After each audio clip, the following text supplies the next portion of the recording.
The midnight blue sedan shouldn't have been in the driveway at all. Lee Sang-jae had texted his wife 3 hours ago that he'd be in Manhattan until dawn, closing a deal that would legitimize half his empire. But the ledgers didn't balance, and men who ignored bad math in his line of work ended up in the Hudson, so he came home, to the Westchester estate that looked like old money but smelled like fresh blood, to the wife who kissed him goodbye this morning with lips that tasted like lies. The house was too quiet. Not the comfortable silence of wealth, but the held breath quiet of a secret being kept. He killed the engine and sat in the December cold, watching the windows of his own home like a stranger. That's when he saw the shadow move across the master bedroom curtains. 2 shadows. One he recognized by the way she moved, fluid and deliberate. His wife, Soyeon. The other was broader, male, and when the curtain shifted, Sang-jae saw enough. The shape of a man's hand against his wife's waist. The tilt of her head, intimate and unguarded in a way she hadn't been with him in over a year. His hand moved to his hip, muscle memory reaching for the cold weight of his gun. He'd killed men for far less than this, but before his fingers found metal, another hand found his wrist. Small, trembling, insistent. He spun, ready to snap bones, and found himself staring into the terrified eyes of Deborah Horton, the maid, the quiet black woman his wife hired 6 months ago. The one who moved through his house like smoke, never speaking unless spoken to, never looking him in the eye, except she was looking at him now, and her eyes weren't empty anymore. They were burning. "Be quiet," she whispered, her British Jamaican accent thick with urgency. Her fingers dug into his wrist with surprising strength, pulling him back toward the shadows of the garden. "Please, you can't go in there, not yet." Sang-jae didn't take orders. Not from his wife, not from the elders, not from God himself. But something in Deborah's voice, something raw and desperate, made him hesitate. And in that single moment of hesitation, he heard it. A voice drifting from the cracked bedroom window. Male, smug, horribly familiar. "We'll tell him tomorrow," the voice said. "About the pregnancy. About us. He'll have no choice but to grant the divorce, and then the estate is split 50-50. Unless he refuses.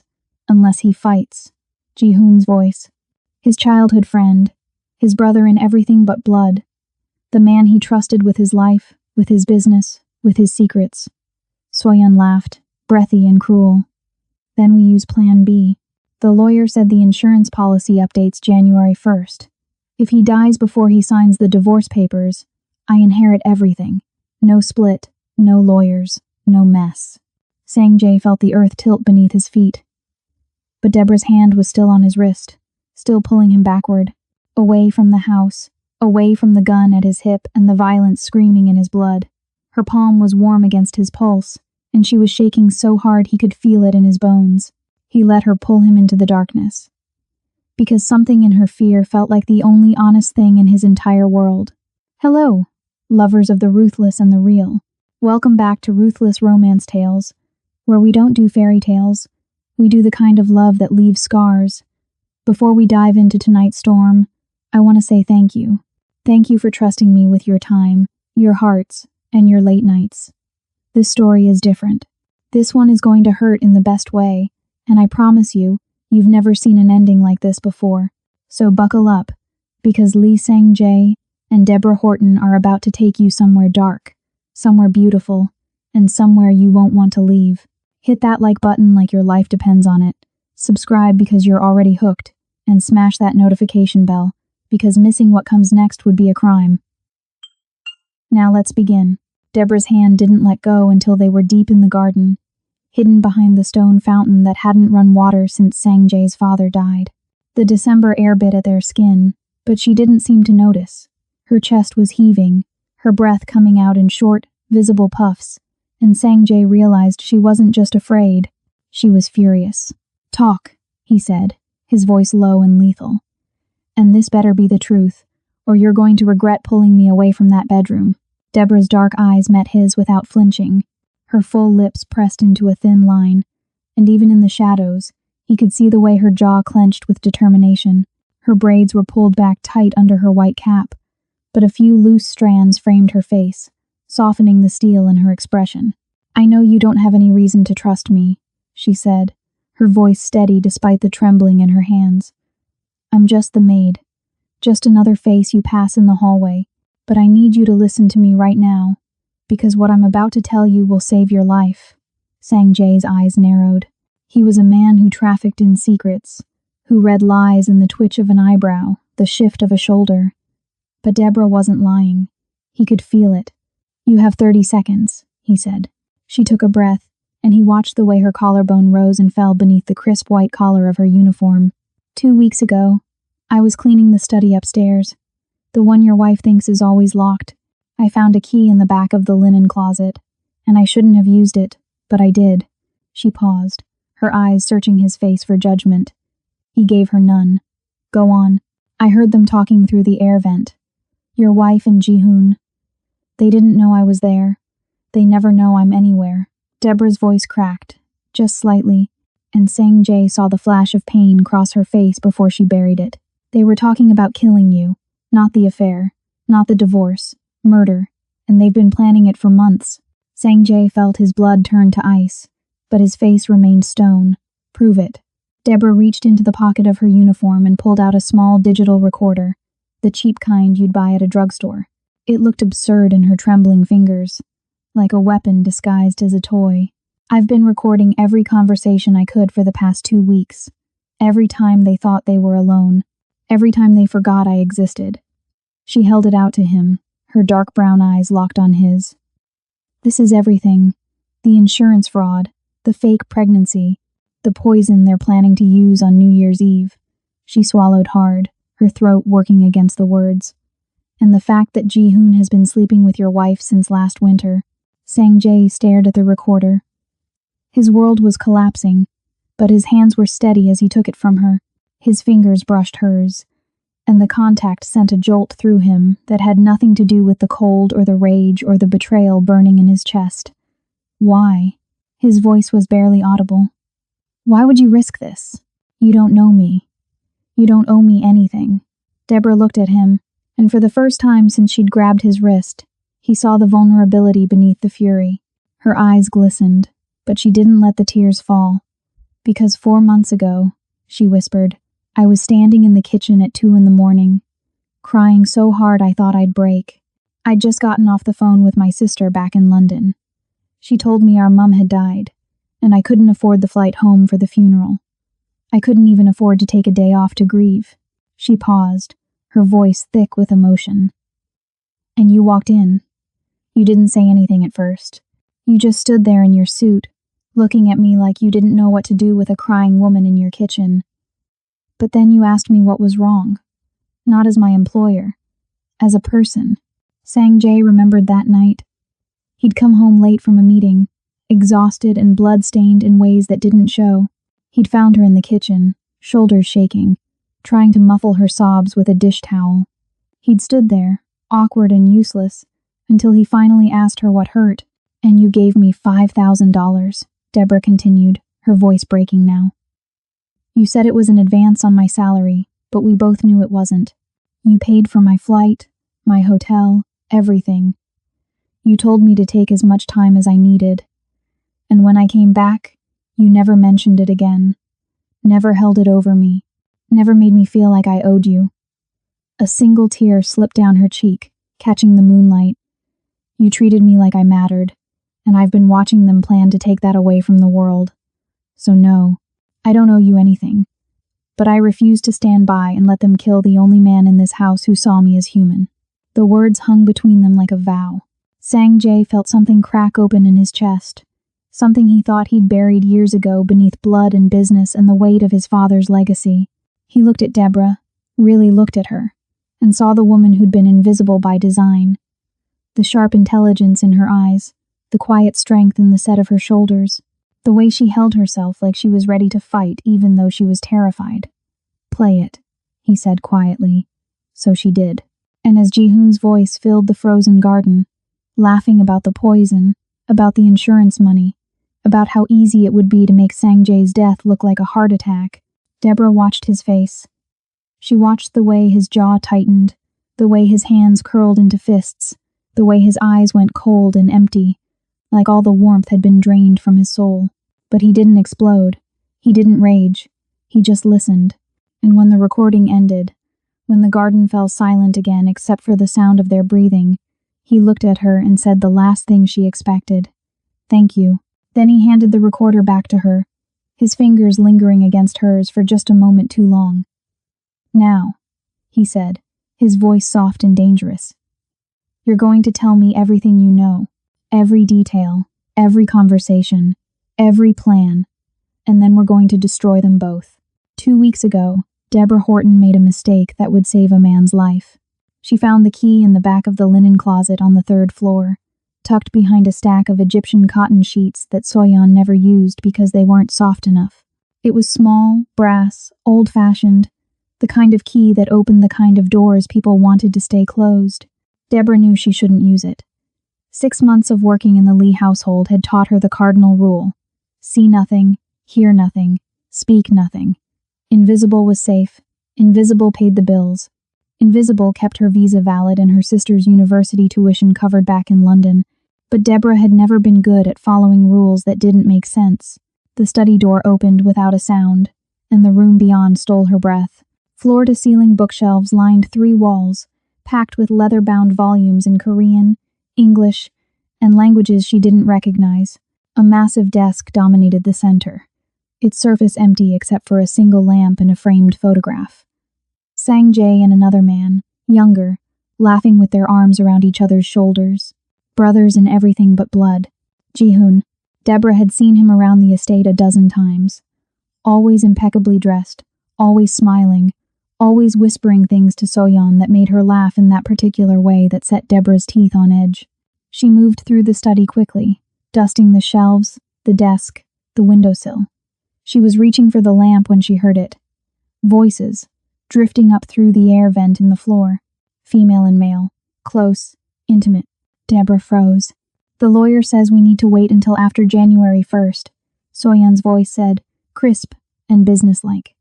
"The insurance policy updates automatically. Double indemnity. 50 million if he dies in an accident." Deborah's heart stopped. "And you're sure about the poison?"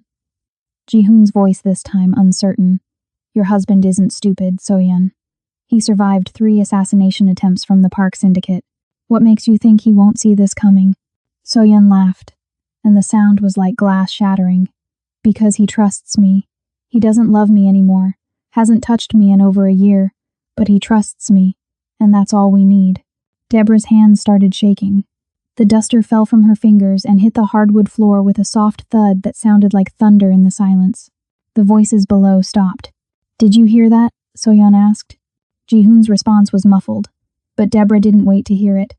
She grabbed the duster, backed out of the study, locked the door, and disappeared down the servants' staircase like smoke.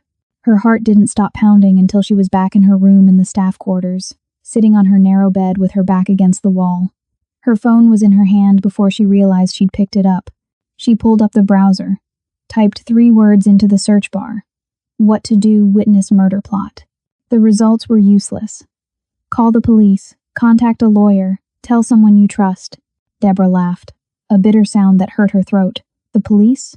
In a house owned by a man who had half the precinct on his payroll? A lawyer? With what money? Tell someone she trusted? She'd been in America for 8 months, and the only person who'd shown her an ounce of genuine kindness was the man they were planning to kill. She sat there for 3 hours, staring at the wall, weighing her options. By dawn, she'd made her decision. She couldn't go to the authorities. She couldn't leave. She couldn't pretend she hadn't heard. So she'd do the only thing left. She'd gather evidence. Real evidence. The kind that couldn't be denied or explained away. The next morning, Deborah walked into a small electronics shop in the city and bought a digital voice recorder with the last of her savings. She told the clerk it was for recording lectures. He smiled and wished her luck with her studies. Deborah smiled back and thought about poison and insurance policies, and the way Sang Jae had looked at her that night in the kitchen, like her pain actually mattered. 2 weeks, she told herself. 2 weeks to get enough evidence to prove what they were planning. Then she'd decide who to tell. She just didn't expect Sang Jae to come home early and force her hand. Sang Jae didn't go back into the house that night. Instead, he drove Deborah to a place she never expected. a 24-hour diner on the edge of the city, where the coffee was burnt and the waitress didn't look twice at a mafia boss and his maid sitting in a corner booth at 2 in the morning. "Play it again," he said. Deborah pressed play on the recorder for the 4th time. She watched his face as Jihoon's voice filled the space between them, talking about dosages and timing and how the toxin would mimic a heart attack so perfectly that no autopsy would catch it. Sang Jae's expression never changed. He sat perfectly still, hands folded on the table, eyes fixed on the recorder like it was a bomb he was trying to defuse. But Deborah noticed the small things. The way his jaw tightened when Soyeon laughed. The way his ninganals went white when Jihoon said his name with such casual contempt. The way his breathing slowed, became controlled, like he was physically restraining himself from violence. When the recording ended, he reached across the table and turned it off. "How many recordings do you have?" he asked quietly. 7, Deborah said. "Different conversations, different rooms, all saying the same thing. They want you dead, and they've planned it down to the minute." Sang Jae nodded slowly. His eyes lifted to hers, and for the first time since she'd grabbed his wrist in the garden, she saw something other than rage in them. She saw exhaustion. Deep, bone-tired exhaustion. "Why didn't you go to the police?" he asked. Deborah almost laughed. "With respect, sir, half the police in Westchester are on your payroll.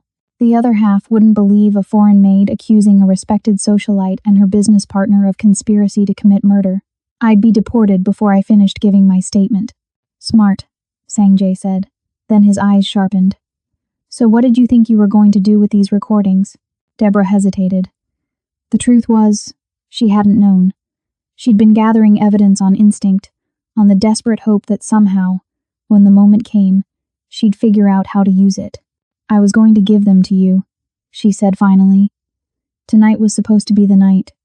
I was going to slip the recorder into your office with a note, but then you came home early, and I panicked, and grabbed my wrist instead of letting me walk in there and shoot them both."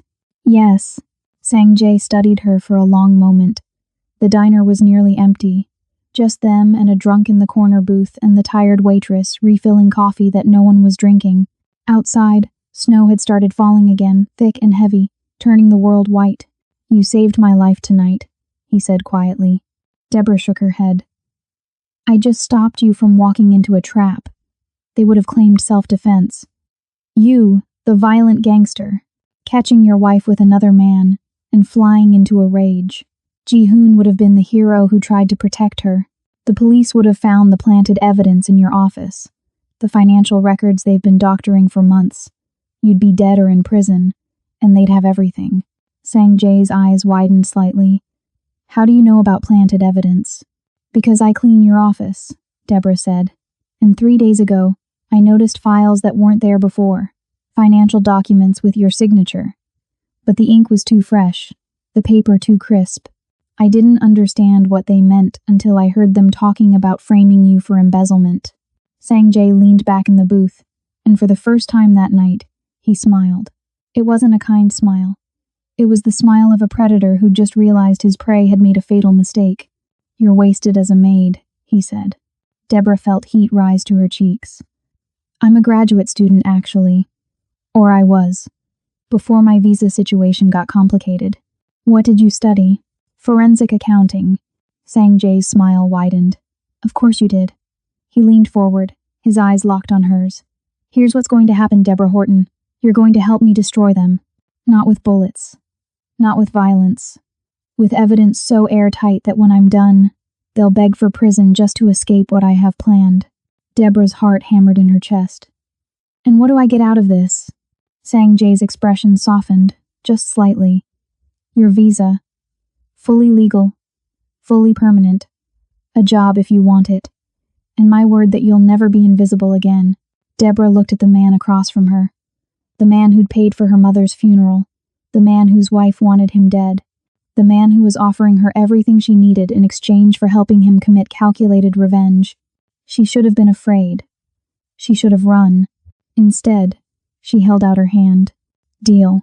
They went back to the estate at dawn. Sang Jae parked 3 blocks away and they walked through the service entrance like ghosts. Deborah still in her uniform, Sang Jae in the same clothes he'd worn to Manhattan. To anyone watching, he was just coming home from his business trip, She was just the maid starting her morning shift.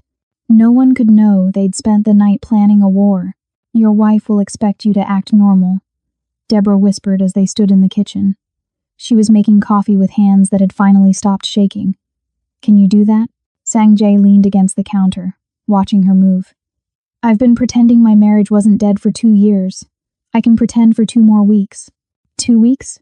New Year's Eve. That's when they're planning to kill me at the annual gala, which means we have 13 days to build a case, secure the evidence, and make sure that when they try to poison me, the only thing they'll be drinking is their own destruction. Deborah poured coffee into 2 cups, her mind already racing through logistics. We need to access your wife's computer. Her phone, bank records, everything, already done. Sanjay pulled out his own phone and showed her a screen filled with folders. I have access to everything in this house. Security cameras, digital files, even the messages she thinks she deleted.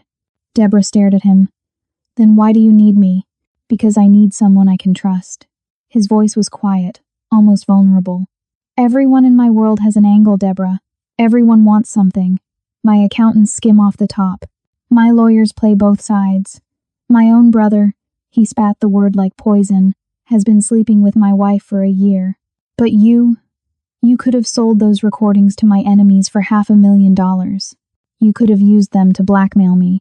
Instead, you gave them to me for free. I told you why. I know. He stepped closer, and Deborah felt the air between them shift, grow heavy with something she didn't want to name. And that's exactly why I trust you. The kitchen door swung open.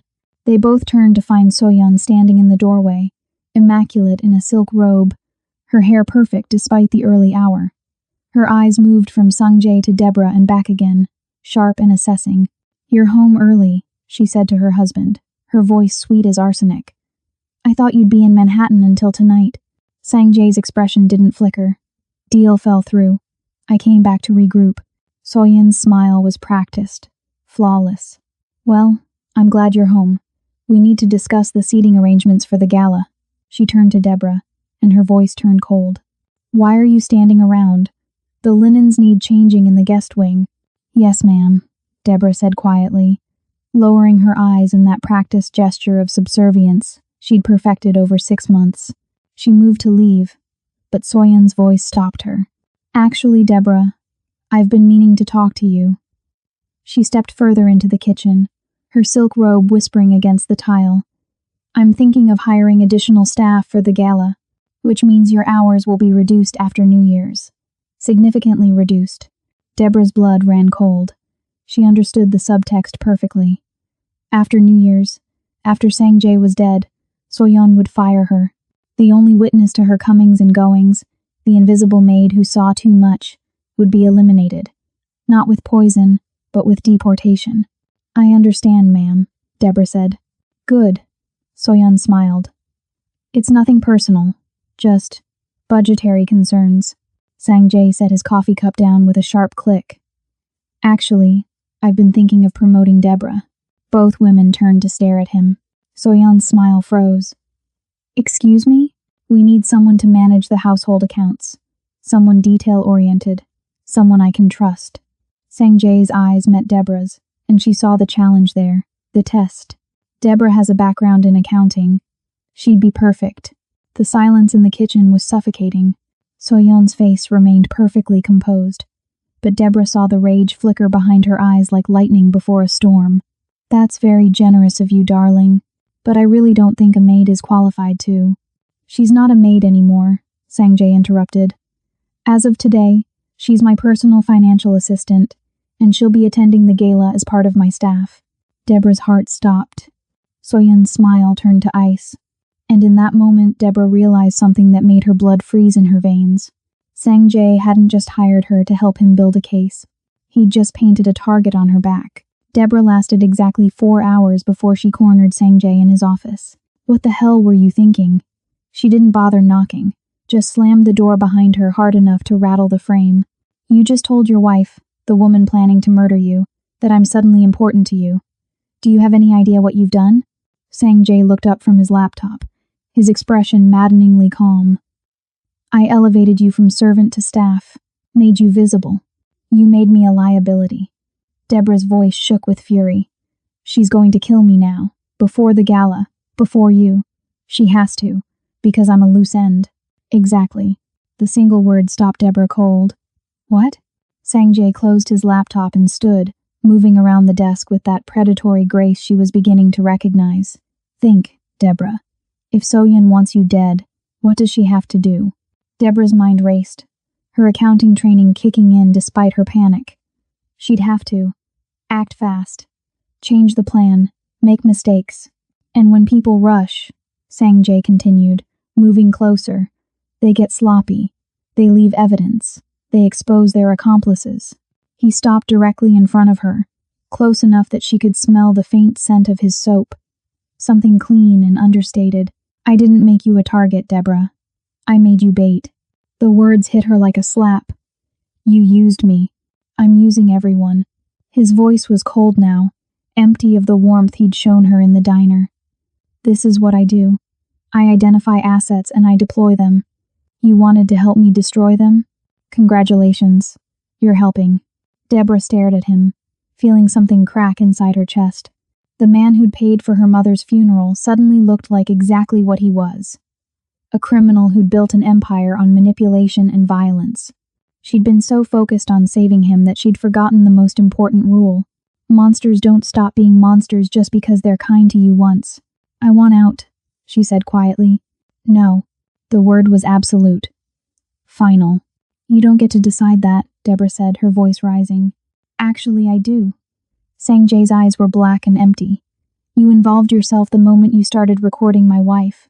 You think you can just walk away now? Go back to London and pretend you never heard anything? His laugh was bitter. You're naive, Deborah, but you're not stupid. You know too much. Which means you're either with me, or you're a problem I need to solve. The threat hung in the air between them, ugly and undeniable. Deborah felt tears burn her eyes, but she refused to let them fall. I trusted you. That was your first mistake. The office door opened without warning. Ji-hoon stood in the doorway, his expression pleasant and utterly empty of warmth. His eyes moved from Sanjay to Deborah, lingering on the small space between them, the tension crackling like electricity. Am I interrupting? He asked smoothly. No, Sanjay said, his voice returning to that practiced neutrality. Deborah was just leaving. We were discussing her new responsibilities. Ji-hoon's smile widened. Ah, yes, the promotion. Soyun told me. Very unexpected. He stepped into the office, and Deborah felt the walls close in. I didn't realize we were hiring from the cleaning staff. Deborah has skills I need, Sanjay said. I'm sure she does. Ji-hoon's eyes crawled over Deborah in a way that made her skin feel contaminated. Though I have to wonder what other skills she might be offering to earn such a rapid promotion. The implication was clear, disgusting. Sanjay's jaw tightened. Watch yourself. I'm just curious, brother. Ji-hoon moved closer to Deborah, invading her space with deliberate intimidation. After all, you've been so distant from Soyun lately. A man has needs. And she is quite pretty. For the help. Deborah's hand moved before her brain caught up. The slap echoed through the office like a gunshot. Ji-hoon's head snapped to the side. When he looked back at her, his eyes were filled with something dark and promising violence. You just made a very serious mistake, he said softly. No, Deborah said, her voice steady despite the terror flooding her veins. You did, by assuming I'd stay quiet while you insult me. Ji-hoon smiled, touching his reddening cheek. Spirit, I like that. He glanced at Sanjay. You should train your pets better, brother. Before someone puts them down. He left, closing the door with ominous gentleness. Deborah turned to Sanjay, expecting anger, expecting consequences. Instead, he was smiling. What? She demanded. He's going to try to kill you now, Sanjay said. Tonight, probably. Which means we finally get to see who's really pulling the strings. Deborah didn't sleep that night. She sat in her small room in the staff quarters with the lights off and a kitchen knife under her pillow, listening to every creak of the old house settling, every footstep in the hallway outside her door. At 3 a.m, her phone buzzed. A text from an unknown number. Roof garden. Now. Come alone. Her first instinct was to ignore it. Her second was to call Sanjay. Her third, the one she followed, was to slip on her shoes and go, because sitting in this room waiting to die was worse than walking toward whatever was waiting for her. The roof garden was So-yeon's domain, a carefully manicured paradise of winter plants and heated glass enclosures that probably cost more than Deborah would earn in a lifetime.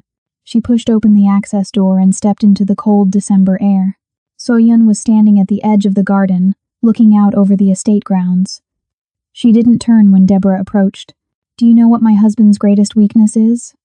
So-yeon asked conversationally. Deborah stayed silent. "He thinks everyone operates on the same moral code he does. Loyalty, honor, protection of the weak." So-yeon finally turned, and her beautiful face was carved from ice. "He thinks that makes him strong, but it just makes him predictable." "Why am I here?" Deborah asked. "Because you're about to make a choice." So-yeon stepped closer, and Deborah fought the urge to back away. "My husband promoted you today, made you visible, important. Do you know why? To provoke you. Smart girl." So-yeon smiled. "He's using you as bait to force me into making a mistake, which means you're expendable to him, a tool. Nothing more. And what am I to you?" So-yeon tilted her head, considering. "That depends on what you choose right now. Option 1. You continue helping my husband, and Ji-hoon makes sure you have a very unfortunate accident before the week is out. Option 2. You help me instead, and I make you rich beyond your wildest dreams." Deborah's heart hammered. "You want me to spy on him. I want you to do exactly what you've been doing. Gather evidence, record conversations, but this time, you bring everything to me first." So-yeon's eyes glittered. "I know my husband has access to my computer, my phone, but he doesn't have access to yours. You could be feeding him false information while giving me the truth. And when this is over, when he's dead and I have everything, I'll give you $2 million and a first-class ticket anywhere in the world you want to go. $2 million. Deborah's entire body went numb. That was more money than she'd see in 10 lifetimes of scrubbing floors and changing linens. "Why would you trust me?" Deborah asked carefully. "Because you're smart enough to know which side is winning." So-yeon stepped even closer, and Deborah could smell her perfume, something floral and suffocating. "My husband is a dying empire, Deborah. He's been trying to go legitimate for 3 years, and it's bleeding him dry. His enemies smell weakness. His allies are abandoning him. In 6 months, with or without my help, he'll be dead or in prison. I'm just accelerating the inevitable. And Ji-hoon will be dealt with after." So-yeon's smile was sharp as a blade. "Did you really think I'd let him live? He's useful now. But men like him don't share power. Once I have the estate, the accounts, the empire, Ji-hoon becomes another unfortunate accident." Deborah's mind spun. This was the 4th plot twist in less than 24 hours, and she was losing track of who was betraying whom. "I need time to think," Deborah said. "You have until tomorrow night." So-yeon turned back to the view.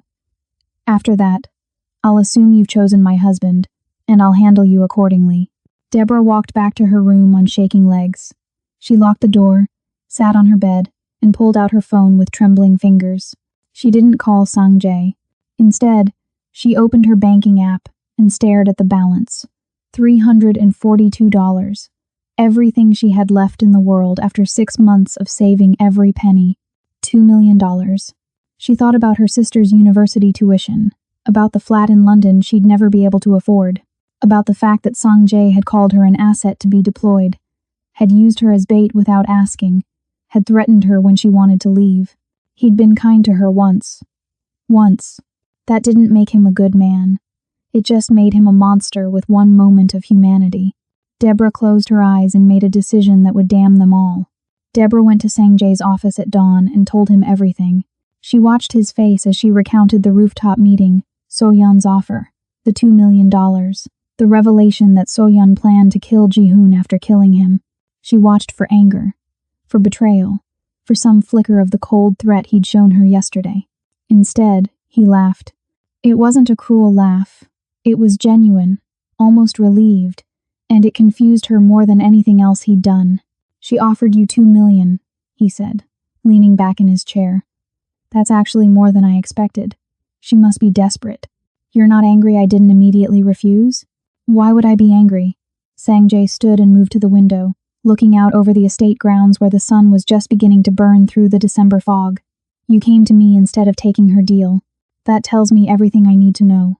Maybe I'm playing both sides, Deborah said quietly. Maybe I'm telling you this to earn your trust while planning to betray you later. Are you? No. Then we're fine.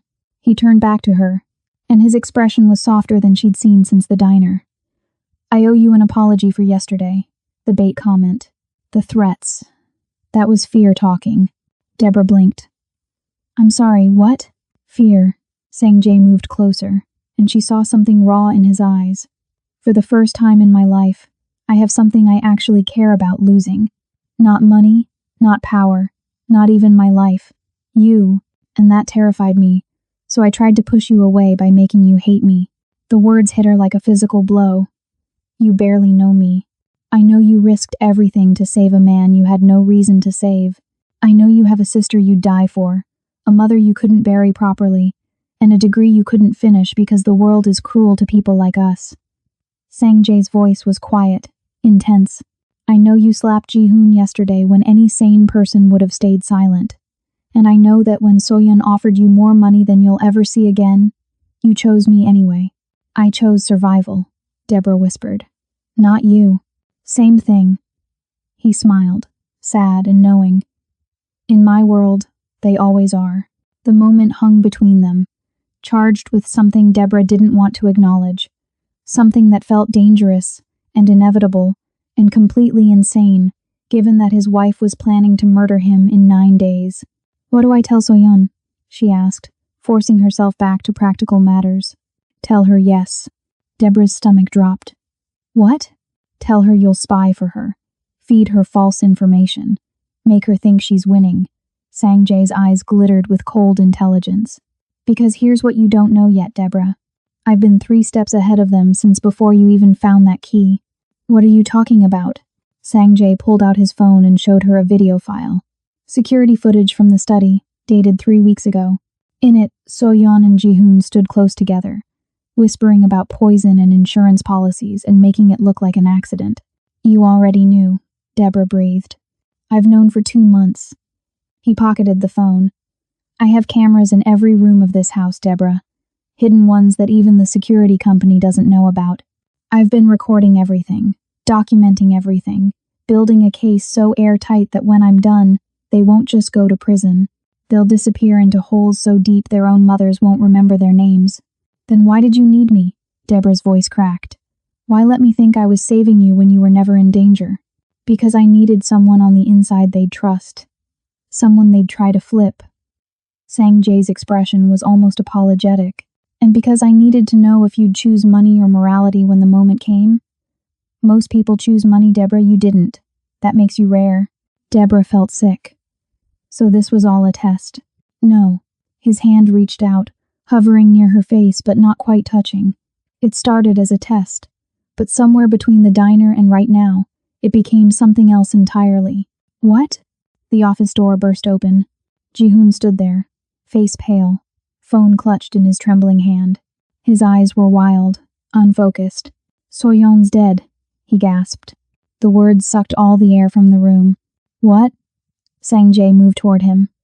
What are you talking about? Her car went off the bridge on Route 9, 20 minutes ago. Ji-hoon's voice broke. They said she died on impact. The police came within the hour. 2 detectives, one older with silver hair and tired eyes, one younger with the eager sharpness of someone still trying to prove himself. They sat in the living room while Sanjay answered questions with the perfect balance of shock and grief. Deborah watched from the doorway, invisible again in her uniform, and felt the world tilt sideways. Soyeon was dead. The woman who'd offered her $2 million less than 6 hours ago was now a corpse being pulled from the wreckage of her Mercedes. Brake failure, the older detective said, his voice professionally sympathetic. We'll know more after the full investigation, but preliminary assessment suggests mechanical failure. Sometimes these things happen, even with luxury vehicles. Sanjay nodded slowly, his face a mask of devastated calm. When can I see her? The morgue will contact you once they've completed the examination. The detective stood, offered his card. I'm very sorry for your loss, Mr. Lee. We'll be in touch. After they left, Ji-hoon collapsed on the sofa, his head in his hands. His shoulders shook, and for a moment, Deborah almost believed his grief was real. Then she saw his reflection in the window. He was smiling. Sang-jae saw it too. His entire body went rigid. "Get out," Sang-jae said quietly. Ji-hoon looked up, and the mask of grief slipped back into place. "Brother, I know this is hard, but we need to talk about the business. With So-yeon gone, there are decisions." I said get out. Something in Sang-jae's voice made even Ji-hoon pause. He stood slowly, smoothing his suit. "Fine. We'll talk when you're thinking clearly." He moved toward the door, then stopped. "Oh, and Sang-jae? You should know that So-yeon changed her will last week. Everything goes to me if you're implicated in her death. Just something to keep in mind." He left. Deborah waited until his car pulled away before she spoke. "He killed her." "Yes." Sang-jae's voice was hollow. "You knew he was going to." "No." Sang-jae turned to face her, and she saw something broken in his eyes. "I knew he was planning to kill me. I thought I had more time to stop him. I didn't realize he'd kill her first to isolate me." The funeral was 3 days later. A small private affair that the entire criminal underworld attended. Each syndicate sending representatives to pay respects to the wife of Lee Sang-jae. Deborah stood in the back, wearing a black dress that Sang-jae had bought her, and watched him accept condolences from men who would have killed him without hesitation if they sensed weakness. Ji-hoon was there too, playing the devastated friend, the grieving almost brother.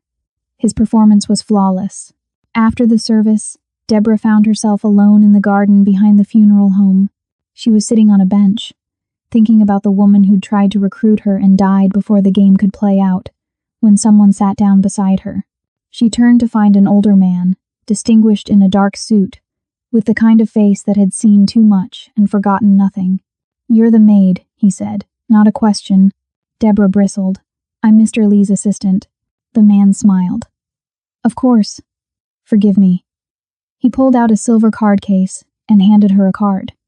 "Federal Bureau of Investigation. My name is Agent Marcus Webb." Deborah's heart stopped. "Relax," he said. "I'm not here to arrest anyone. Yet." He looked out at the garden. "I'm here because So-yeon Lee contacted me 6 weeks ago." "What?" "She wanted to make a deal. Immunity in exchange for testimony against her husband and Park Ji-hoon."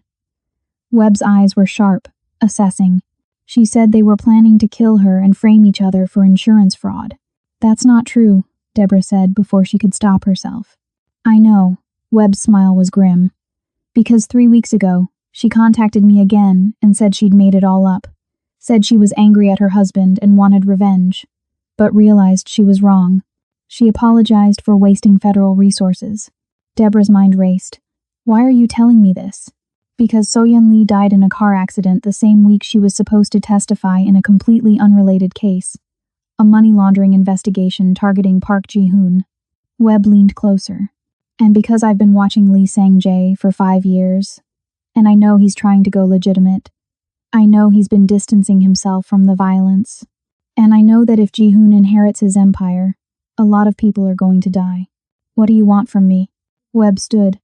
"I want you to tell Sang-jae that he has friends in places he didn't expect, and that if he wants to help us bring down Ji-hoon, we're listening." He handed her another card. "This one has my personal number. 24 hours a day." He walked away, leaving Deborah alone with 2 business cards and the terrifying realization that the game was far more complicated than she'd understood. That night, she gave Sang-jae the cards and told him everything. He stared at them for a long time before speaking. Ji-hoon set her up. "What?" "The FBI contact. The changed testimony. Ji-hoon fed So-yeon false information to make her look unstable. Then he killed her and made it look like an accident." Sang-jae's hands curled into fists. "He's been planning this for months. Longer. And I was so focused on their affair and the poison plot that I didn't see the real game." "What was the real game?" "Complete control." Sang-jae looked at Deborah with exhausted eyes. "Ji-hoon didn't just want my empire. He wanted to destroy me first. Make me look guilty of So-yeon's death while he played the innocent victim. Then step in as the hero who holds everything together. Can you prove it?" "Not yet. But I have something Ji-hoon doesn't know about." "What?" You. Sang-jae led Deborah to a room she'd never seen before. Behind a false panel in his office was a steel door with a biometric lock. Inside was a space that looked like a cross between a server room and a war room. Screens lined the walls, displaying security feeds, financial data, encrypted communications. "This is where I've been running my real operation for the past 3 years," he said. "Not the syndicate business, the exit strategy." Deborah stared at the screens. "What am I looking at?" "Evidence. 3 years' worth. Every transaction, every conversation, every crime committed by every member of my organization." Sang-jae moved to a keyboard and pulled up files, including Ji-hoon. "He doesn't know I've been documenting everything, building a case not just against him, but against the entire network." "Why?" "Because I'm tired, Deborah." Sang-jae's voice cracked. "I inherited this empire when I was 23 years old. My father died and left me a kingdom built on blood. And I've spent 15 years trying to figure out how to walk away from it without getting killed. This is how. I give the FBI everything. Everyone goes down except me, because I'm the one who delivered them. Witness protection," Deborah breathed. "Better. Full immunity in exchange for dismantling the entire East Coast Syndicate network." Sang-jae pulled up another file. "I've been negotiating with the FBI for 18 months. Agent Webb was my contact. But then So-yeon found out about some of the financial transfers, and she thought I was stealing from the organization. That's why she started planning to kill me. She thought I was betraying the syndicate for personal gain, not realizing I was trying to burn it all down. And Ji-hoon figured it out 3 months ago. Found one of my encrypted communications." Sang-jae's jaw tightened. "He's been playing me ever since. The affair with So-yeon, the poison plot, all of it was designed to distract me, while he positioned himself to take over after I either died or went to prison. He used So-yeon as a pawn, fed her just enough truth to make her dangerous, then eliminated her when she became a liability. So he's not just a cheater and a murderer." Deborah felt sick. "He's a mastermind. He learned from the best." Sang-jae's smile was bitter. "I trained him, taught him everything I know, and now he's using it to destroy me." "What's your plan?" Sang-jae pulled up a new screen.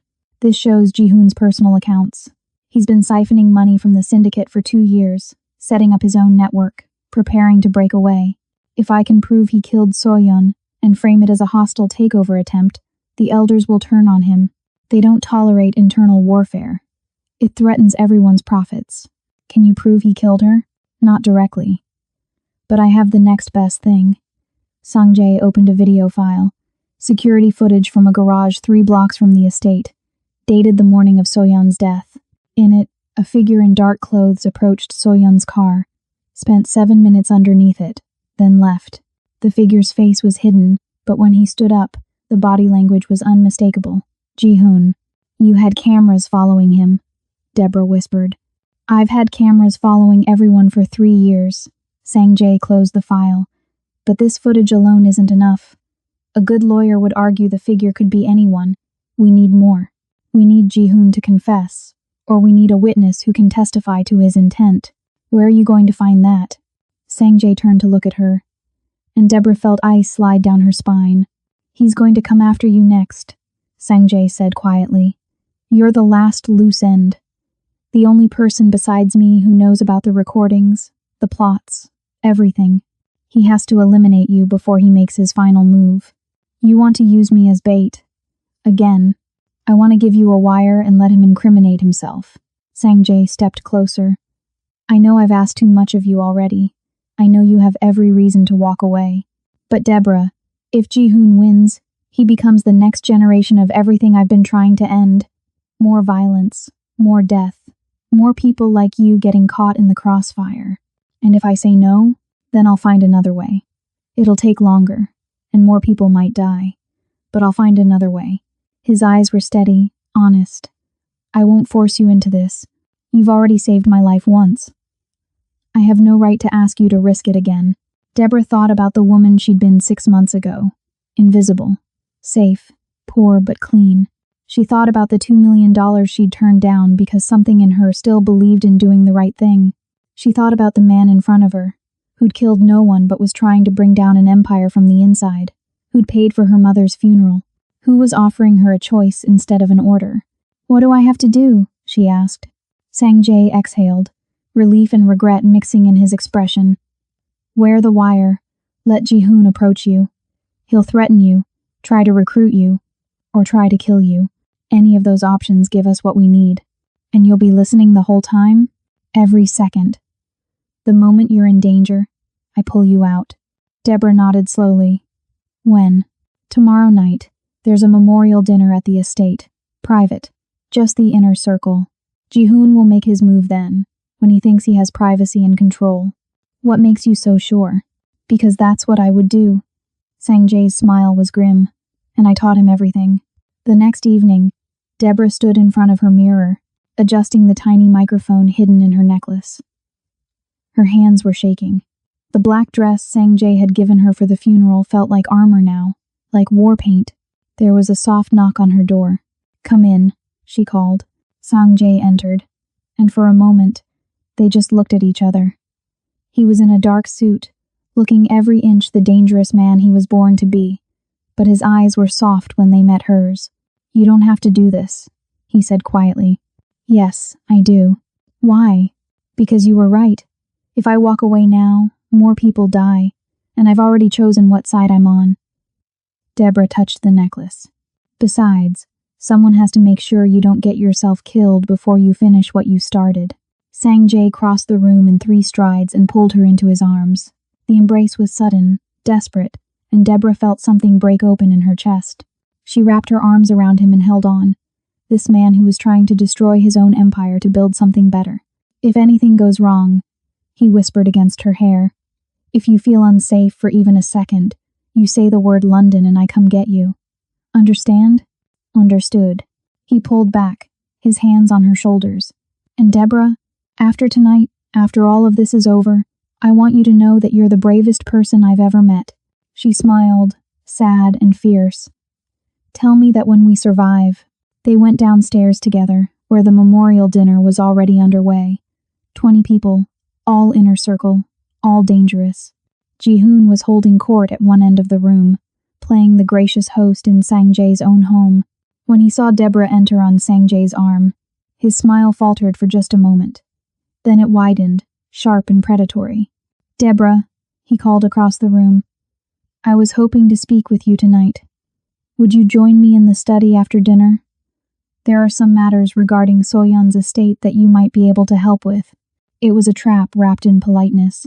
Of course, Deborah said, her voice steady despite the fear coursing through her veins. Sang-jae's hand tightened on her arm for just a moment. A silent message. I'm here. Dinner was an eternity. Deborah barely tasted the food, too focused on the weight of the microphone against her skin. The knowledge that in less than an hour, she'd be alone in a room with a murderer. When the meal finally ended, Ji-hoon caught her eye and nodded toward the study. Deborah stood, smoothed her dress, and walked toward her fate. Behind her, Sang-jae watched with his heart in his throat, listening through an earpiece to every breath she took. The study door closed behind them with a soft click that sounded like a death sentence. Ji-hoon moved to the bar and poured 2 glasses of whiskey. He handed one to Deborah with a smile that didn't reach his eyes. You've become quite important to Sang-jae, he said conversationally. From invisible maid to trusted confidante in just a few weeks. That's impressive. Deborah took the glass but didn't drink. He values loyalty. Does he? Ji-hoon settled into the leather chair behind the desk, the same chair Sang-jae usually occupied. The presumption was deliberate. Or does he value usefulness? There's a difference, you know? I'm not sure what you mean. Don't play stupid, Deborah. It doesn't suit you. Ji-hoon's voice hardened. You're an intelligent woman. Forensic accounting degree. Sharp eyes. You see things other people miss. So I know you've seen what's really happening in this house. Deborah's heart hammered, but she kept her voice steady. I've seen a man grieving his wife. Ji-hoon laughed, cold and mirthless. Is that what you think this is? Grief? He leaned forward. Let me tell you what's really happening. Sang-jae has been planning to betray everyone in this organization for years. He's been building a case to hand us all over to the FBI so he can walk away clean. Did he tell you that?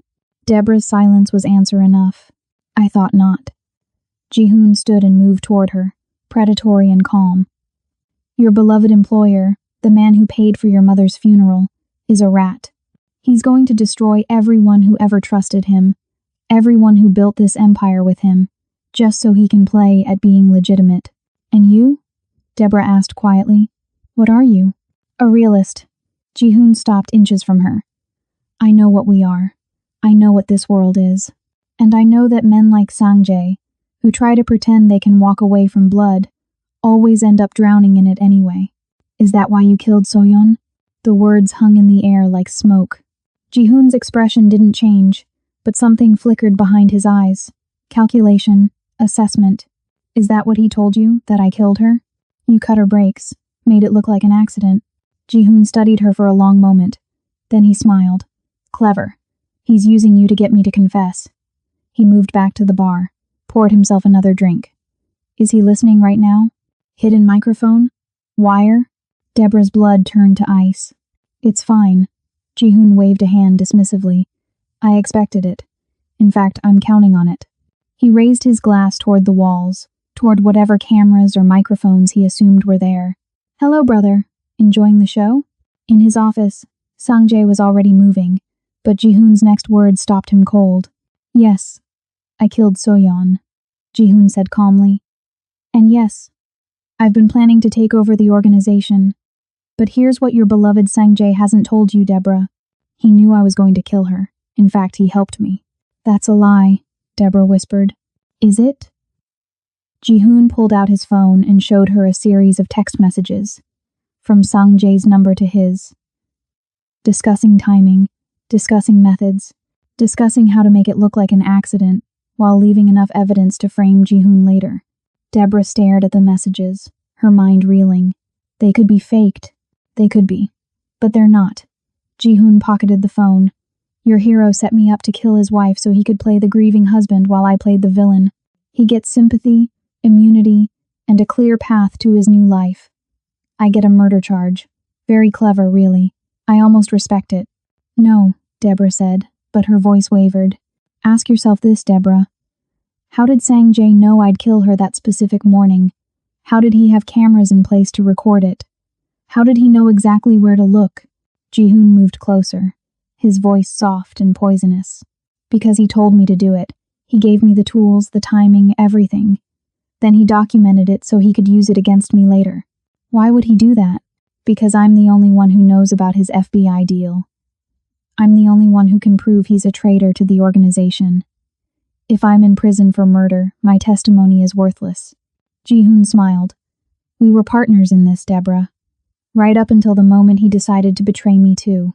In his office, Sang-jae's hands were shaking as he listened, because every word Ji-hoon said was carefully constructed to sound plausible, to plant doubt, to destroy the trust he'd built with Deborah. And the worst part was, there was a grain of truth in it. You're lying, Deborah said, but she sounded less certain. Am I? Then ask him. Ask him if he knew I was going to kill So-yeon. Ask him if he could have stopped me and didn't. Ji-hoon leaned in close enough that she could smell his cologne. Ask him if he's willing to sacrifice anyone, including you, to get what he wants.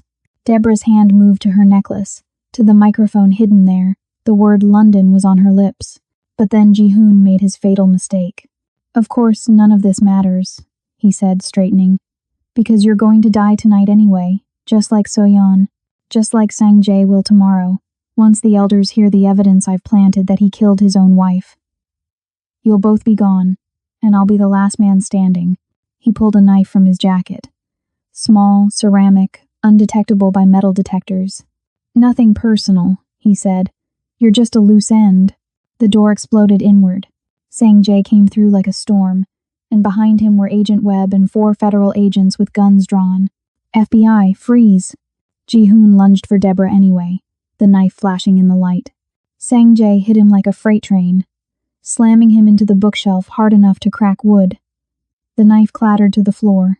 They went down in a tangle of limbs and rage, and Deborah watched as Sang-jae, who'd been trying so hard to walk away from violence, unleashed 15 years of betrayal and fury on the man he'd once called brother. The agents pulled them apart. Ji-hoon was laughing, blood streaming from his nose. You think this changes anything? You think they'll believe you over me? I'll tell them everything, Sang-jae. The FBI deal. The setup. How you manipulated me into killing her. Go ahead, Sang-jae said quietly. Agent Webb held up a phone, showing a recording in progress. Because we just got your full confession. Voluntary admission of murder, premeditated, with intent to commit additional murders. He smiled, cold and final. You did this to yourself. Ji-hoon's face went white as the realization hit him. The whole dinner, the private conversation, it wasn't just about getting a confession. It was about getting him to reveal the truth in a way that couldn't be twisted or manipulated. You set me up, Ji-hoon whispered. No, Sang-jae said. I gave you the opportunity to confess. You chose to threaten an innocent woman instead. There's a difference. As the agents dragged Ji-hoon away, still screaming threats and promises of revenge, Deborah stood frozen in the middle of the study. Sang-jae approached her carefully, like she might shatter. The things he said? She whispered. About you knowing. About you helping him. I knew he was planning something, Sang-jae admitted. I had suspicions, but I didn't know it would be that morning, and I didn't give him tools or instructions. The messages he showed you were fabricated. I had my tech team verify it while you were in here. He paused. But Deborah, I did have a choice. When I suspected what he might do, I could have warned Soyeon, and I didn't. Why not? Because she would have warned him, and he would have disappeared, and more people would have died. Sang-jae's voice cracked. I chose to sacrifice one person to save many. That's the calculation I made, and I'll live with that for the rest of my life. Deborah looked at him, this man who'd saved her and used her and tried to do the right thing in the most terrible way possible. Are you a good man? She asked. No, he said simply. But I'm trying to be better than I was. Agent Webb approached them, pocketing his phone.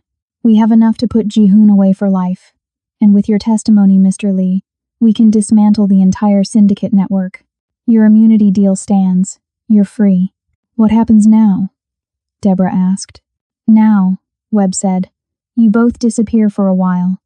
Witness protection until the trials are over. New identities, new lives. After that, you're on your own.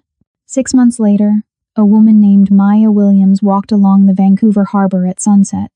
She worked as a forensic accountant for a non-profit that helped immigrant communities navigate financial fraud. She had a small apartment with a view of the water. She had peace, most days. Her neighbor, David Park, ran a consulting firm that helped businesses transition from questionable practices to legitimate operations. He was quiet, kind, haunted by things he never spoke about. They'd been dancing around each other for months. Coffee in the hallway, dinners that felt like dates but were never called that. Conversations that skirted around the truth of who they'd been and what they'd done. One evening, as they sat on her balcony watching the sun set over the harbor, David finally spoke. Do you think we deserve this? He asked quietly. This peace? Maya thought about Soyeon, who died in a game she'd helped create. She thought about Ji-hoon, rotting in a federal prison. She thought about all the people who'd been hurt by the empire that David had built and she'd helped destroy. I don't know, she said honestly, but I think we have to try to earn it. David's hand found hers, tentative and warm. I'm going to spend the rest of my life trying. They sat in silence as the sun disappeared and the stars came out. Two people who'd survived darkness trying to figure out how to live in the light. Back in New York, in a federal prison, Ji-hoon sat in his cell and stared at the wall. He'd lost everything. His freedom, his empire, his brother. But late at night, when the guards changed shifts and the prison fell quiet, he smiled. Because men like him always had contingency plans, and this game was far from over. Beautiful souls, here's what I want you to understand about this story. Love isn't always about choosing the good person. Sometimes it's about choosing to become better people together. Deborah and Sang-jae aren't perfect. They're scarred, they're complicated, and they're carrying weight that will never fully lift. But they chose each other anyway. Not because it was easy, but because sometimes the person who understands your darkness is the only one who can help you find your light. So tell me in the comments, do you believe in second chances for people who've done terrible things for complicated reasons? Can someone who's lived in darkness ever truly find redemption? And would you have made the same choice Deborah did? Or would you have walked away? Drop your thoughts below. Hit that subscribe button if you want more stories that make you question everything you thought you knew about love, loyalty, and the price of redemption. And remember, my loves, we're all just trying to survive our own stories. Some of us just have darker chapters than others. Until next time, stay ruthless, stay real, and never forget that the most dangerous thing you can do is love someone who's still learning how to be human. I'll see you in the next tale.